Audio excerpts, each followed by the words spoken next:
Kamusta mga kuis? Nandito tayo sa Joseph Garanovian's Goat Farm.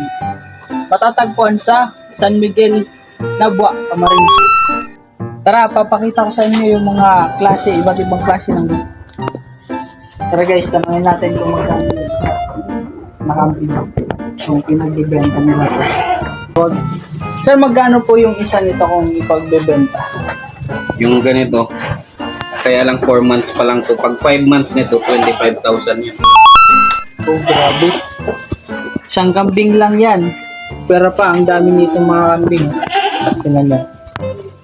Ito, registered sa American Dairy Goat Association. Yan, si Moon River. Moon Tiger. Moon River. Moon Yan, River. si Corona. Coronavirus. Ay, pinangalan yata to dun sa ano, sa virus. virus. Kaya corona. Kasi pinanganak yan nung 2021.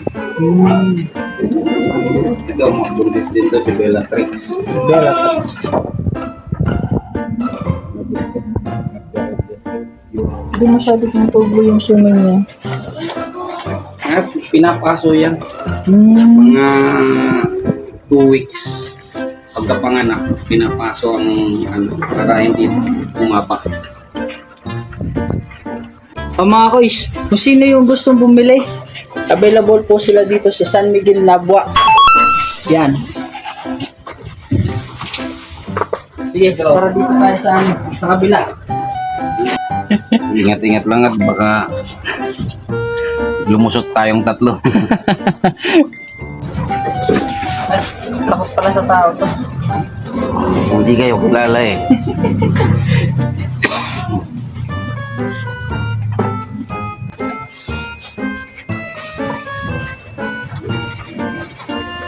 Saan po yung mga lalaking mga lalaking hybrid dito sa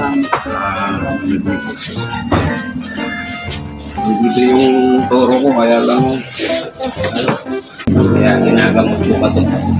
Nahiwahay.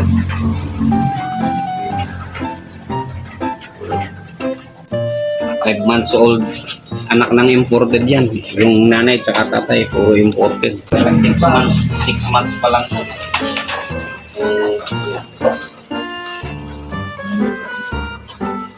Ayan guys, tapos na tayo guys. Ayan guys, may dalaw pa dito na kambing. Ano yung kasi na sa lupa.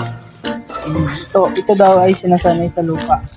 Kasi yan, yung lalaki na yan, nabili na yan, kaya lang bibitawan lang niya dun sa sa farm niya, range lang. Hindi sanay sa lupa kasi lumaki sa full confinement sa loob ng goat house. Pinasanay. Tapi yung yan ang nanay niya. Kaya pala kasama yung mag-ina. Binibitawan ko yan dito para gala-gala, masanay na sa lupa. Kukunin na yun. Ano na yan? Guys, itong nasa likod. Ilog. Ilog na. Ayan. Kaya pag tumataas yung tubig, bumabaha. Kaya nga sabi ni Sir, may mga namatay na na kambing siya kasi dahil nga sa baha. Kaya kung magtuloy-tuloy ang ulan, sana hindi naman kasi syempre ayaw natin ng nababahaan. Lahat naman na tayo. Kaya yun guys, ingat-ingat tayo.